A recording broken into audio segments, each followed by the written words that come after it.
Alors, sans plus tarder, je te laisse présenter. Je pense qu'ici, on désactivera le son de nous. Vas-y. Bonjour, est-ce que vous m'entendez? Également, oui. Bon. Vous voyez mon écran? Oui, on voit bien ton écran. C'est tout parfait. Oh, parfait. Bon, alors, bonjour à tout le monde. Merci beaucoup, Martha, pour la présentation et pour l'occasion d'être ici aujourd'hui et vous parler. Je suis vraiment contente de l'être. Merci beaucoup aussi pour les présentations jusqu'à maintenant, que j'ai vraiment apprécié et sur lesquelles je vais avoir beaucoup de questions plus tard. Aujourd'hui, je vais vous présenter découvrir l'amour et la sexualité dans les paysages italiens, clichés et nouvelles perspectives. Et je vais le faire, ça marche, parfait. Et je vais le faire en vous disant deux mots sur ma recherche, en vous parlant du projet et de la plateforme que Martha va présenter après.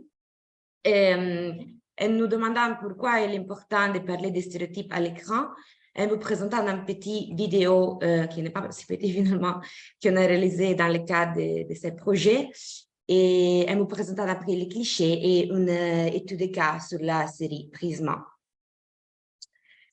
Parfait, comme ça. OK. Donc, on va approfondir les représentations de l'amour en Italie en se demandant comment les relations amoureuses sont-elles montrées et comment les paysages italiens sont abordés. Pour ce qui ça concerne ma recherche, mon projet de recherche intitulé « La représentation de nouvelles générations et leur interaction avec les formes alternatives de normativité dans les séries télévisées italiennes ». Je travaille à l'Université de Montréal sous la supervision de Marta Boni. Et dans ces cadres, je souhaite explorer si et comment les productions italiennes abordent les questions de genre et d'orientation sexuelle, en particulier en relation avec les jeunes. Et le fait des recherches prend son point de départ dans l'augmentation de la quantité de produits réalisés avec l'étiquette LGBTQ+, sur les plateformes de streaming comme Netflix et Prime Video. Et parmi les séries intersectionnelles qui ont beaucoup de succès, on trouve Sense8, une série Netflix originale de 2015 qui a un budget très haut, tournée dans différentes villes du monde, Euphoria et Sex Education, qui les deux explorent les approches des adolescents avec la découverte de sa sexualité, l'orientation sexuelle sans bias et avec des références narratives et visuelles très explicites. Ce ne sont là que quelques-uns de la production constante et croissante de séries télévisées et de films sur le thème LGBTQ+, principalement nord-américaine. Donc, mon projet part en se demandant qu'est-ce qui s'arrive en Italie et veut toucher des questions, des problématiques sur les productions, la communauté LGBTQ+, sur l'Italie et pourquoi parler de queerness en Italie. Cette interrogation soulève plusieurs problématiques, et en particulier celui relatif à l'Italie. On parle de clichés associant certains territoires à la réalité locale, aux stéréotypes qu'on pourrait trouver dans les séries italiennes en comparaison avec ceux des produits étrangers. Et c'est ça que je vais un peu approfondir aujourd'hui. En particulier, pendant ma première année de doctorat, j'ai eu l'occasion d'aborder ce dernier aspect à travers les projets Mieux comprendre l'amour pour les séries télé du Labo Télé, où j'ai réalisé une série essai vidéo en approfondissant les clichés de tomber en amour en Italie. L'Italie est souvent considérée comme le pays de l'amour et du romantisme, une image renforcée par les séries télévisées italiennes qui mettent en scène des histoires d'amour passionnel et idéalisé. Ces récits romantiques sont souvent basés sur des clichés qui ont traversé les frontières et influencé notre perception de l'amour à l'italienne. Mais pourquoi est-il important de parler des stéréotypes à l'écran? Premièrement, les séries font partie de la vie quotidienne d'un public immense. Il suffit de considérer que 5,4 milliards de personnes dans le monde utilisent la télévision et ce nombre est prévu d'augmenter dans les prochaines années. Le temps passé devant notre mission préférée devient une partie de plus en plus significative de notre expérience de vie et de notre perception du monde. Sarah L'Écossais, qui cite Hall, souligne comment les séries télévisées participent aux manières contemporaines d'apprendre le monde en construisant de l'imaginerie sociale. Je ne vais pas vous lire les citations pour rester un peu dans le temps, mais ici, c'est souligné quand même cette idée de présentation collective qui permet de saisir ce à quoi la population n'a pas assez, construisant, c'est ça, de l'imaginerie sociale. Les séries peuvent donc être considérées comme une sorte de fenêtre sur le monde en dehors de notre chambre. Elles nous donnent une idée sur la réalité autour de nous, répétant des histoires et des formules inspirées par la vraie vie.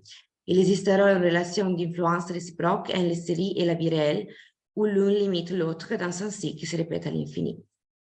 De plus, les points de vue de la personne qui crée l'histoire, sa façon de voir le monde et de se rapprocher à ces dernières influencent la fiction, comme on vient nous rappeler dans cette citation de Ivan Jablonka, qui j'ai cité là. En raison de cette réflexion entre les produits de la télévision et la réalité, comme on a vu plus tôt, la représentation de certaines réalités sur les écrans peut porter un effet de normalisation de ce qu'on voit. La frontière entre représentation et normalisation est brouillée, mais il faut se rappeler que, peu importe à quel point un phénomène est populaire, comme Anne Kustris nous fait remarquer, on se retrouve souvent dans un boule qui nous montre des sujets plus proches de notre idée. C'est pour ça que c'est important de reconnaître les clichés dans les représentations et de les contextualiser pour pouvoir les aborder critiquement. Alors que je vous présente ici une vidéo réalisée dans le cadre de ce labo, qui est l'équipe de foot en Italie. Je vais voir si j'arrive à l'ouvrir ici. Je vais essayer de faire ça. Comme ça.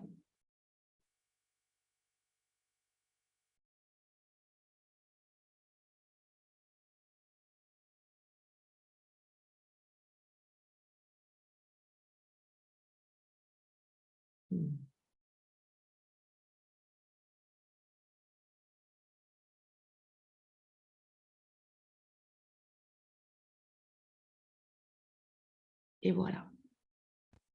Est-ce que vous voyez? Oui, je peux partir s'il y a des problèmes de son, vous allez me le dire.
aspect.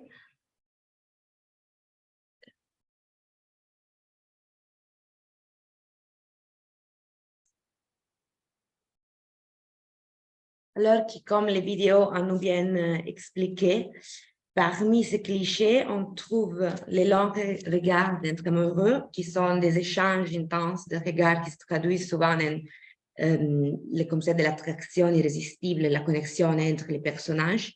Les voyages, souvent présentés comme moyen d'échapper à la routine, les classiques tours sur les scooters, comme on a vu dans les images mises à côté, comme on peut voir dans la, White Lotus aussi et dans des autres séries, qui est un moyen de transport souvent associé à l'idée de dolce vita, ça veut dire qui symbolise la liberté, l'insouciance de valeurs étroitement liées à l'amour. Les paysages magnifiques italiens, donc avec ces montagnes, les plages, les villages,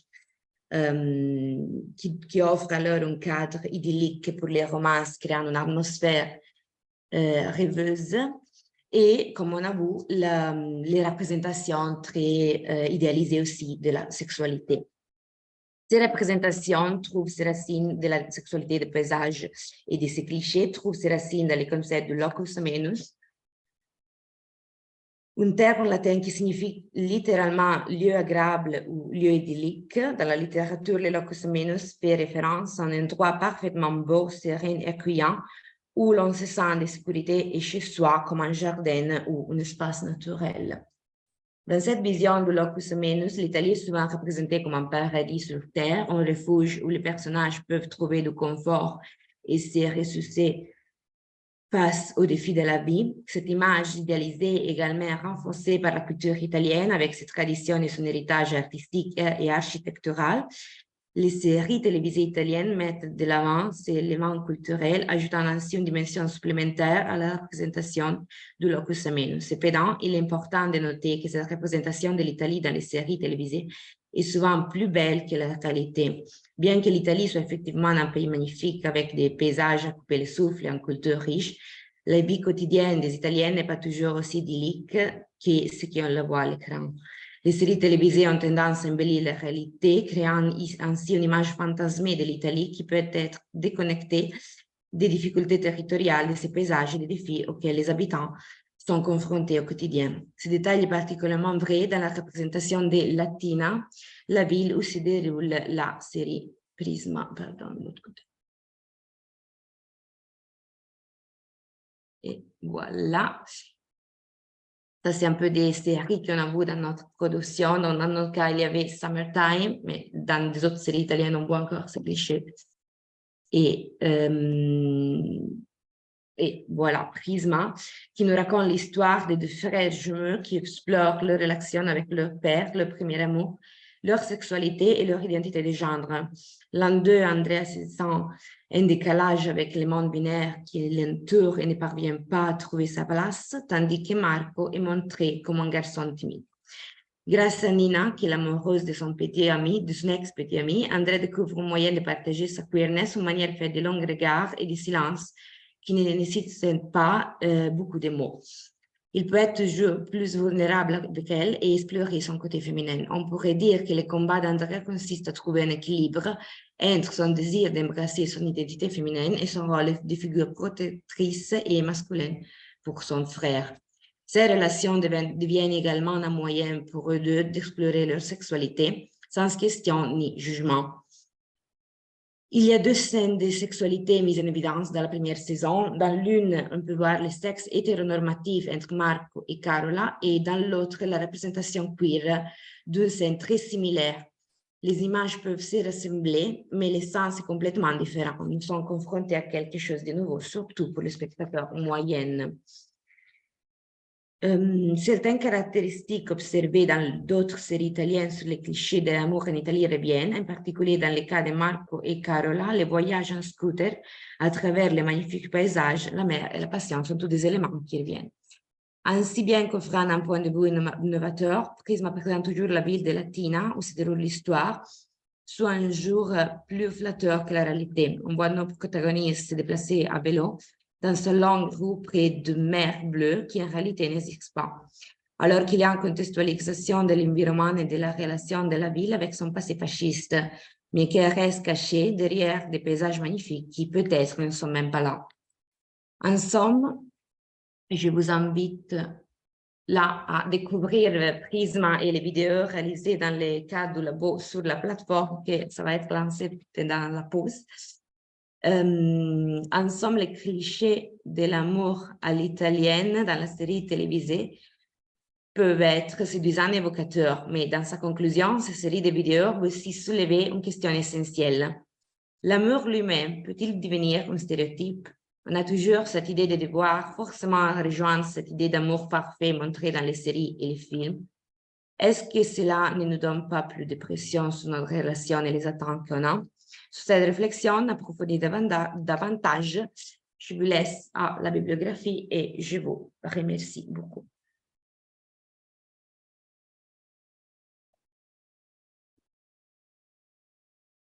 Merci beaucoup, Greta.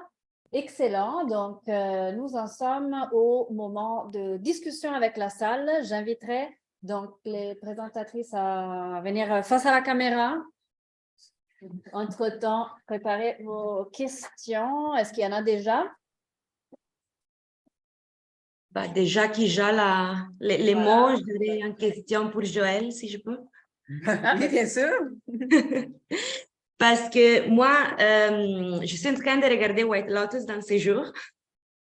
Donc, et je suis au début, je dois dire, de la deuxième saison sur l'Italie, donc je ne peux pas dire trop pour l'instant. Je voudrais faire une remarque sur l'idée de voyeurisme que j'ai trouvé effectivement très intéressant dans ta présentation et remarquer comment il y a, selon moi, j'ai trouvé une liaison entre les premiers épisodes de la première saison et les premières de la deuxième saison. Les deux se terminent avec ces voyeurismes sur la scène de sexualité entre deux couples, l'une avec Lucia, qui t'a mentionné, et l'autre avec la couple de Shane, et je ne me rappelle pas l'autre nom. Qui ont quand même une relation un peu, disons, des wife trophy. Donc, j'ai trouvé des ressemblances là entre la sexualité et l'esthétisation des deux femmes dans ces deux représentations. Sauf ça, j'ai trouvé aussi intéressant que, selon moi, il y a quand même dans cette deuxième saison, mais je dois encore terminer de la voir, des stéréotypes quand même sur l'Italie, notamment, et ça, je l'avoue que ça revient dans des autres séries et films, l'utilise des musiques des années 70 et 80 qui, pour moi, que je connais les musiques, que je connais la signification, ne sont pas complètement liées au sens. Et je voudrais savoir, je pense aussi du côté de quelqu'un qui n'est pas italien et qui le perçoit d'une idée d'étranger, si je peux, c'est quoi la perception, si ces stéréotypes sont remarquables ou non? Ben, c'est une bonne question. Mais tu sais, moi, je connais Mina, je connais Fabio Di André, je connais quelques artistes qui sont dans la série. Puis je pense que c'est un. Ben, tu sais, moi, je pense que ça fait juste partie de, comme tu dis, de stéréotypes d'un imaginaire romantique italien. Je ne sais pas si toi, tu auras. Moi, j'adore, adoré. Mais surtout à cause des musiques. T'as adoré à les cause des musiques musiques? ne sont pas du tout ce que tu attendrais. Et je serais curieuse de savoir comment en Italie ça a été perçu. Je n'ai pas fait de recherche là-dessus, mais c'est des musiques très cultivées. Fabrizio De André, genre, tu n'entends pas ça comme ça à la télé. Là. Non, mais c'est. Ben, je veux dire, Mina. Et au même temps, mettons pour Mina, c'est quand même un classique. Tu sais, je veux dire, c'est l'origine de la drague, non? C'est comme. Après, c'est ça. Non, après, il y a. Raffaella Carrà, ouais, c'est ça. Puis il y a plein de choses hyper pop, mais en même temps, c'est vraiment un mélange très bien fait qui, justement, preuve que la série s'adresse à des publics un peu cultivés HBO, donc c'est pas Anodin. ça surprend. Et donc, je pense que c'est vraiment juste sur des jouer un peu les stéréotypes aussi pour le public en plus. Mais bon, ce serait un gros chantier. Ce serait un gros chantier à analyser la musique dans White Lotus. Mais pour ta question par rapport à la sexualité, je pense qu'effectivement, il y a des liens à tisser entre les deux saisons. Tu sais, vraiment, la sexualité, bon, dans la première saison, c'est vraiment les enjeux de colonialisme, puis d'un point de vue blanc. Tu sais, c'est vraiment particulier comment c'est mis en scène. Mais je pense que dans les deux saisons, pardon, il y a vraiment un jeu sur les tensions des débats actuels, en fait, des tensions de base, de fond qui sont mis en scène un peu pour stimuler ce rapport d'amour-haine. Tu sais, moi, je me suis jamais fait une soirée White Lotus en me disant « Ah, yes, je regarde. » Tu sais, c'est comme une espèce de genre « Oh, je vais regarder un autre épisode ce soir. » C'est comme une espèce de Puis, tu sais, juste, tu sais, quand à la fin, I should have opened that spot for poor people. Puis là, c'est comme, oh mon Dieu, c'est tellement juste un personnage horrible, tu sais, dans ses valeurs. Mais il y a quelque chose de voyeuriste, peut-être, même, de notre point de vue à nous. Je sais pas. Même de voyeurisme un peu sur l'Italie et cette idée d'Italie. Oui, ben oui, vraiment. Ben oui, mais. Il y a 50 ans, un peu. Tu sais, moi, je ne vais pas. Vous allez plus souvent en Italie que moi. Là, moi mais tu sais, mon expérience de l'Italie, c'est quand même, il y a beaucoup de. Bon, on mange très bien, mais il y a beaucoup de déceptions, tu sais, dans le sens où il y a tellement de gens, c'est tellement pas plus, trop de touristes. Il y a comme quelque chose de. Puis là, la série joue sur ça aussi. C'est comme ces gens dans un hôtel luxueux. Tu sais, c'est luxueux, là. C'est genre des gens riches. Là. C'est pas mon petit Airbnb. Là. Oui. Mais moi, j'avais des questions, mais s'il y en a un autre, parce que je vais tirer un peu de mon côté, du côté plus de l'analyse disons, du paramétrage sociologique et des relations qui sont représentées, parce que vous parliez en fait de plus peut-être moins dans la présentation de Greta, parce que c'est évidemment une représentation beaucoup plus stéréotypée où la société disparaît un peu du portrait de l'amour. Mais dans vos deux communications, j'avais l'impression qu'il y avait quand même beaucoup d'éléments liés à la contextualisation sociale des relations qui faisaient finalement un peu le même, au même titre que les récits romantiques ont toujours été des récits d'obstacles, disons plus hétéronormatifs, ont toujours été des récits d'obstacles parce que, comme Denis de Rougemont le disait, après ils se marièrent et ils vivèrent heureux, il n'y a plus de narration possible parce qu'il n'y a rien à raconter, mais ça a toujours été. Mais là, j'ai l'impression que dans la représentation des amours hétéros, c'est un peu passé de mode de ne représenter que les tragédies et il y a beaucoup d'attention justement aux aspects de la dégénération des relations à long terme, les problèmes, les enfants, les problèmes d'argent, etc. Tandis qu'on revient vraiment à un récit quasiment stéréotypé de la tragédie amoureuse pour les histoires plus queer, vous disiez plus masculines que féminines, là où les femmes, en fait, les représentations des couples lesbiens, c'est comme une espèce de paradis où là, le vrai amour encore idéalisé est trouvé. Donc, je vous voulais juste inviter à dire quelque chose de plus là-dessus. Ça m'a vraiment interpellée. C'est vrai, en effet, que je n'avais pas... je trouve ça très intéressant de faire le lien avec les amours hétéros, où en effet, on dirait que c'est passé un peu de mode que d'être nécessairement uniquement dans des récits qui mettent l'accent sur les obstacles et les tragédies, à part peut-être, je dirais évidemment, restriction faite des séries pour ados où évidemment les tragédies se doivent d'être présentes. C'est l'éducation romantique. Exactement, c'est ça. Donc, tout est évidemment très, très tragique, très intense. Mais en effet, je pense qu'on peut y voir peut-être un signe d'une progression donc, passer de l'invisibilisation à la visibilité qui reproduit des scripts amoureux assez stéréotypés jusqu'à temps qu'on réussisse un peu à passer à la prochaine étape. Je le souhaite. Mais oui, je pense que c'est quelque chose qui serait intéressant dans la suite de pouvoir ensuite comparer, donc à la fois, par exemple, d'écrire ou analyser l'arc narratif d'un couple hétéro versus d'un couple queer et de voir justement où est-ce qu'il y a des similitudes, mais aussi des grandes différences de ce point de vue-là.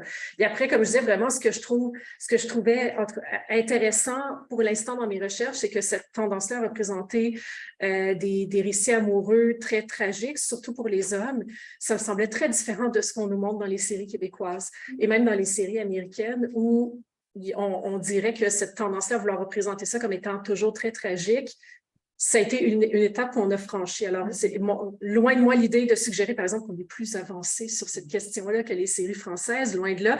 Mais je trouvais ça quand même intéressant, en effet, de voir qu'il y avait cette grande distinction-là quand même pour l'instant. Ben moi, je pense que dans le cas de White Lotus, ça s'incarne dans la question des couples. Puis je pense que dès qu'on sort du modèle du couple, on se retrouve avec des propositions très différentes. Par exemple, chez nos homosexuels hommes, la gang de gays, qui ont des paramètres de relations qui sont vraiment ambigus et incomprises, puis on les non détaillés. En fait, on ne sait pas qui couche avec qui. On comprend que c'est vraiment une histoire de groupe, là. Puis c'est Greg là-dedans qui, tu sais, on l'entend parler au téléphone puis dire qu'il l'aime. Mais on se doute qu'il parle à Quentin, mais on n'a même pas de confirmation. Puis Quentin, clairement, couche avec son neveu, puis couche avec d'autres mondes. Fait que les relations sont vraiment sont même pas importantes, en fait, dans la série, ils sont même pas nommées. Puis dans la question, mon argument avec Mia et Lucia, qui sont le couple qui réussit, mais c'est pas un couple, en fait. C'est pour ça aussi qu'il réussit, je pense, ce couple-là. Puis c'est des dimensions... En tout cas, dans ce contexte-là, je pense que c'est des propositions d'amour qui sortent des stéréotypes de couple et donc qui ne répondent pas à ces enjeux-là, mais tous les autres couples y répondent. Que ce soit même Albie et Portia dans leur balbutiement de relations puis qui s'échangent leur numéro de téléphone à la fin. Il y a comme même là, il y a des attentes de comportement, puis on retombe dans... Je pense que c'est ça, c'est une histoire vieille comme le monde, c'est ce qui fait tourner la narrativité, c'est cette relation amoureuse dysfonctionnelle, là, finalement. Le couple tue l'amour. Oui, c'est ça, le couple tue l'amour. C'est ça, la narrative, c'est juste quasiment, oui. S'il y a personne, j'ai une autre question, mais c'est mentionné. Moi aussi, j'ai un peu une question qui va un peu dans votre sens. Moi, je n'ai pas un chapeau de personne qui analyse les représentations cinématographiques, je suis du côté de la sociologie. Mais je travaille depuis longtemps et je suis une personne concernée par les enjeux de sexualité et de l'ethnicité. C'est sûr que je travaille à la clinique MAUVE, qui est une clinique de santé pour les personnes LGBTQ+, et racisées. Puis la question de qui parle, puis comment on parle aussi de nos identités est super quand même importante. Puis ce que vous dites, Cara, m'interpelle parce que je suis comme intéressée à comprendre un peu votre analyse de ces oppressions. Je trouve pas intéressant parce que nous, maintenant, quand on écrit des articles sur les personnes LGBTQ+ migrantes, c'est sûr qu'on ne peut pas juste dire que tout va bien, puis qu'on est possible, tout ça, bien que ça soit super important. Il y a tellement eu un manque de représentation, juste pas seulement au niveau cinématographique, mais juste dans la vie, de pouvoir exister, de pouvoir dire Dans la politique, c'est cool. que ça aille bien ou pas, mais déjà, je pense qu'il fallait qu'on dise oui, on peut exister. Mais il y a un genre de ras-le-bol aussi dans nos communautés de dire, ben en fait, non, ça ne va pas si bien que ça, mais on n'a pas non plus envie de toujours avoir cette fin tragique où on se tue puis on n'est pas possible. Mais on peut montrer la difficulté d'un point de vue comme systémique, structurel. Puis, je ne connais pas bien les séries françaises. Je n'ai pas vraiment accès. Je pourrais comprendre que je suis vraiment une boomer, je ne peux pas partager, mais je n'ai pas accès. Ça aussi, je pense que c'est important, c'est comment avoir accès à ces nouvelles séries, tout ça. Puis moi, je suis vraiment désocialisée. J'allumais à la télé, puis si ça jouait, tant mieux. Puis d'aller voir chercher ça. Parce que parfois, je me présente les gens de ma génération, mais je pourrais accéder vraiment tout ça pour dire que dans les séries américaines, parce que j'ai plus accès à travers Netflix, notamment, je trouve que parfois, vu que les études sont très problématiques, parfois, les représentations des personnes en tout cas queer racisées réussissent à montrer un peu l'aspect structurel des oppressions, qui ne renvoient pas ça à une histoire individuelle. Puis, vous avez parlé, Stéphanie, justement, de certains personnages racisés dans la télévision française, les séries françaises on dirait qu'il y avait comme...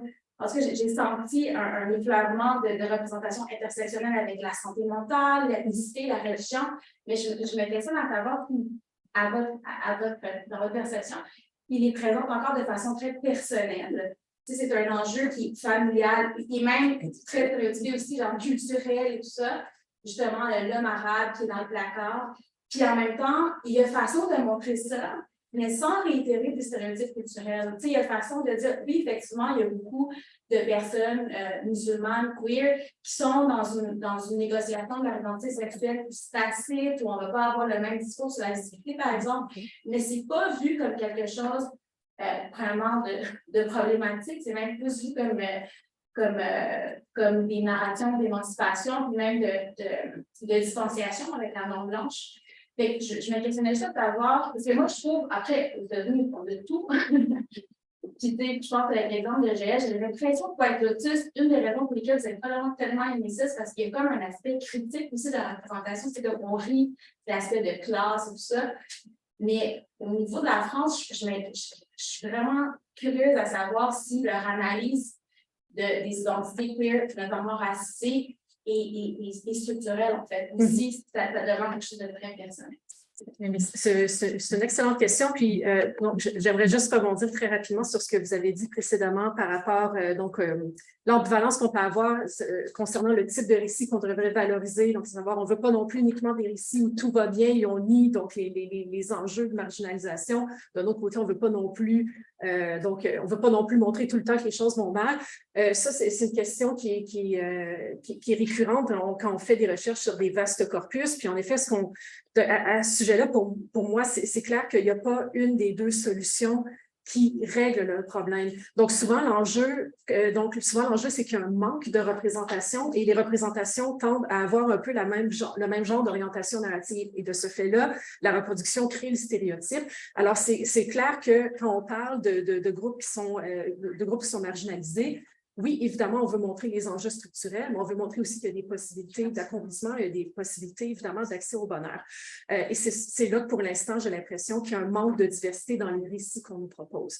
Après, bon, évidemment, comme je disais, ce sont des constats très préliminaires parce qu'il y a aussi, je dirais, moi-même, je connaissais très, très peu de choses sur la production télévisuelle française. C'est ça qui était fascinant d'en voir et pendant 3 semaines, de regarder tellement de séries, d'être tout le temps dans un contexte où je vois des relations amoureuses se développer. C'était particulier d'un point de vue phénoménologique. Il y avait quelque chose à faire avec ça. Mais donc, c'est là que je les ai trouvées. Et ça, notamment, c'est très dommage aussi. On a très, très peu accès aux séries françaises ici au Québec là, de manière légale, à moins d'utiliser un VPN.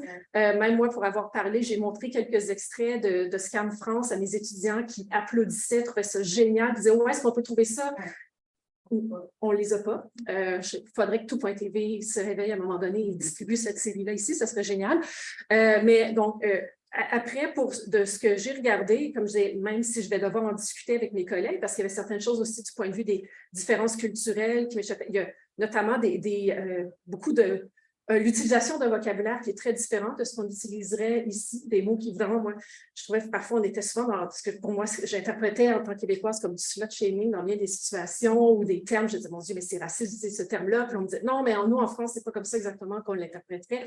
Bref, il y a tout ça dont je vais devoir discuter avec le groupe, mais pour moi, ça me semblait manifeste avec ce que j'ai analysé jusqu'à maintenant, qu'on est beaucoup, justement, dans des analyses qui tentent à individualiser les problèmes plutôt que de les présenter de manière structurelle. Que ce soit évidemment le problème de santé mentale, c'est présenté comme étant de manière très, très individuelle. C'est juste le couple, on en parle très peu avec le reste du groupe. Je dirais l'enjeu aussi de l'homophobie, c'est souvent présenté uniquement, en effet, de manière à montrer que...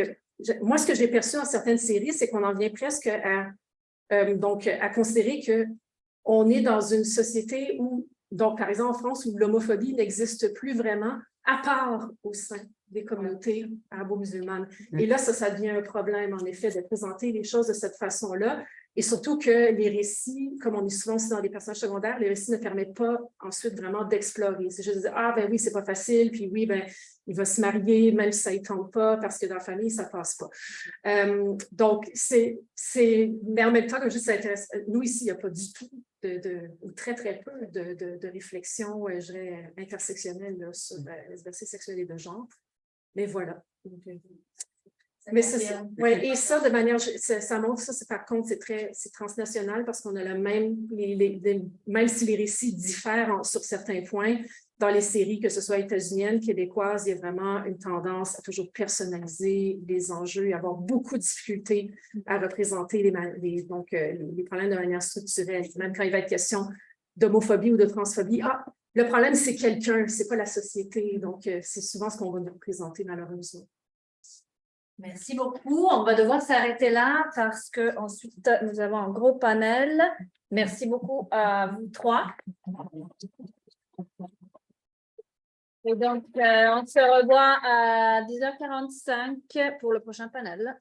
N'hésitez pas à prendre ce qui reste de nos cafés. Et Geneviève, après, on se connectera. Donc, il n'y a pas de PowerPoint, donc pas de problème. On va juste montrer son... Bonjour Geneviève.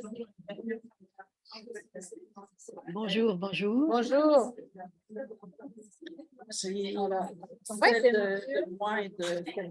Oui, alors la seule chose qu'il faudra... Allô?